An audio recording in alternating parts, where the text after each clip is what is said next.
Hello again. A few things to discuss before getting into material removal for the shaping part of this project. Here's where we stand.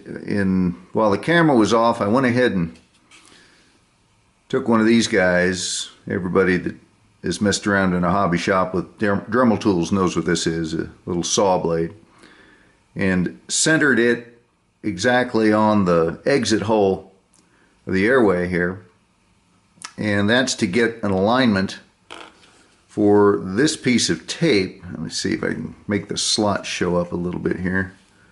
Yeah, you can see it's lighter in color because of the way tape works.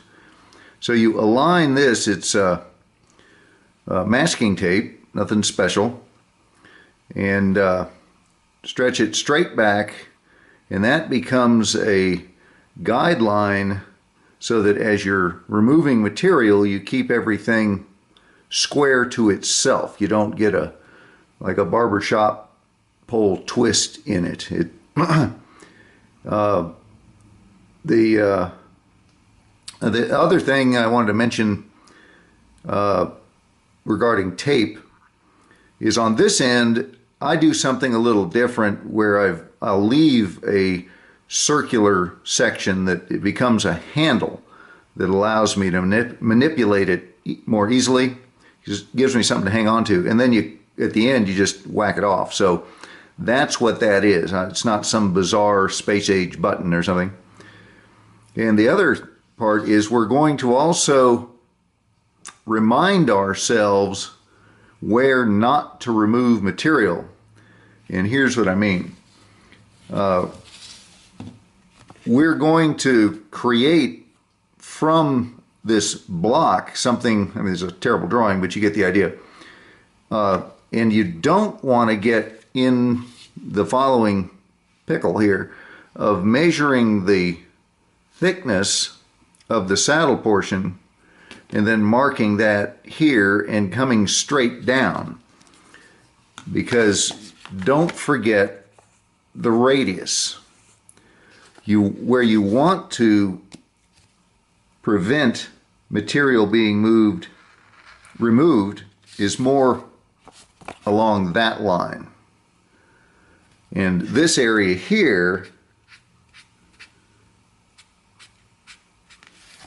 you come back and do that after the fact. You're going to be chomping away at a big chunk of stuff here, but this requires a little more finesse. But don't measure this spot right here and then cut straight down and discover too late that you forgot to allow for this radius portion here.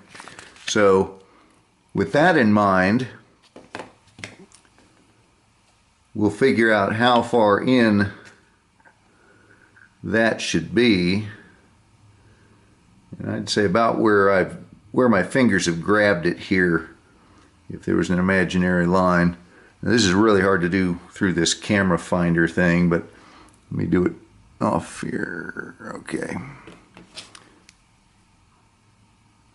Turns out that's right about there. And we will, let me double check. Yeah, that'll be good. And then I will tape that. And the reason for the tape not only is a guide, but as a reminder that if it's under the tape, don't mess with it yet, not at this time.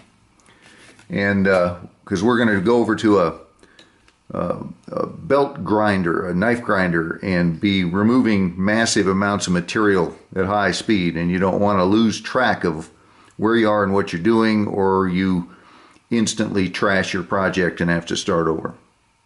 And finally, and more important on this kind of a stem than probably any other, we need to know exactly where the wood touches the rubber. This is a scribe, hypodermically, is that a word? As sharp as a hypodermic needle. I dress it on some 2000 grit, gently spinning it and dragging it. Anyway, it's super, super sharp. And that's so you can do this next thing without a lot of pressure being necessary. So around we go. And if you do it with the right amount of pressure,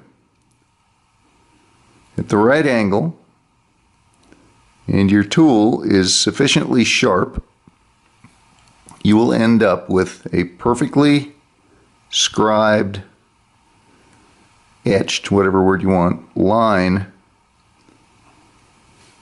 on the face of your rod stock.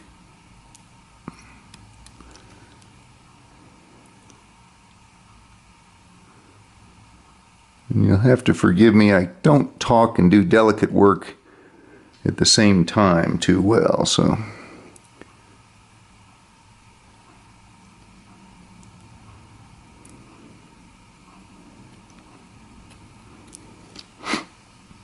Of course, a bent pipe makes this more difficult than if it were not bent, but if wishes were horses.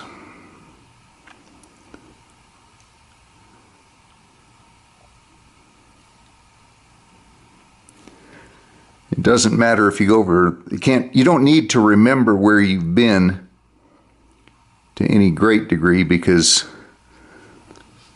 doing it twice in the same spot doesn't hurt anything. Might even help it. So the angle is probably about 15 degrees here. You don't want to scratch the stummel, the wood, but you do want the line to be tight up against it, which is why I'm showing you this at high magnification, or whatever you want to call it.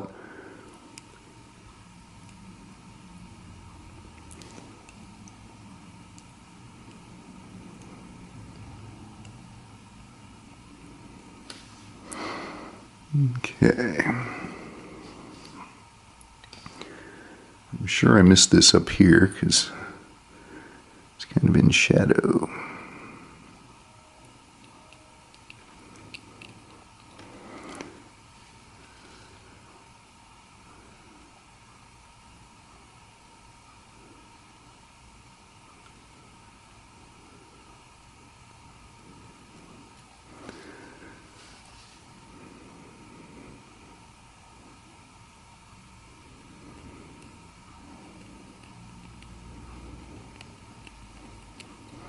Yeah, I think I've been around once everywhere.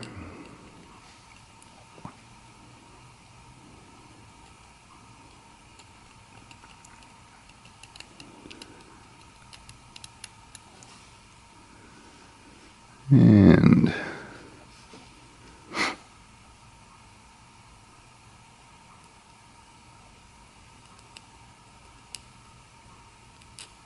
okay, we'll see if that was worth the wait and the agony of trying to do it live on camera. Voila. Now, the next step is a paint stick. Now, I recall I've done this a couple times on other projects in this same video series. But as I said before, I think the camera angles and the focusing work better now than they did then. So I'm doing this all kind of like a second time with better optical coverage, if you know what I mean by that. Also, as I said, there are people that just enjoy watching pipes be worked on that don't do it themselves. So this is kind of like a dramatic TV episode for them, like a detective movie or something.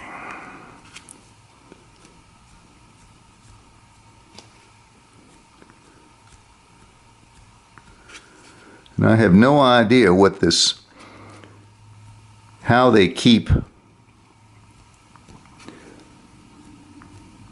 paint It dries. Once it's exposed to air, it dries.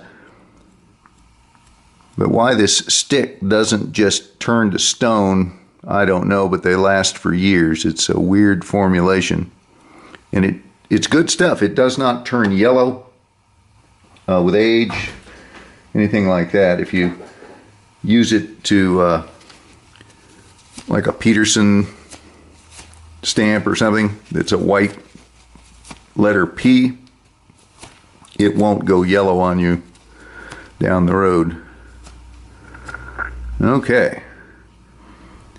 And there we have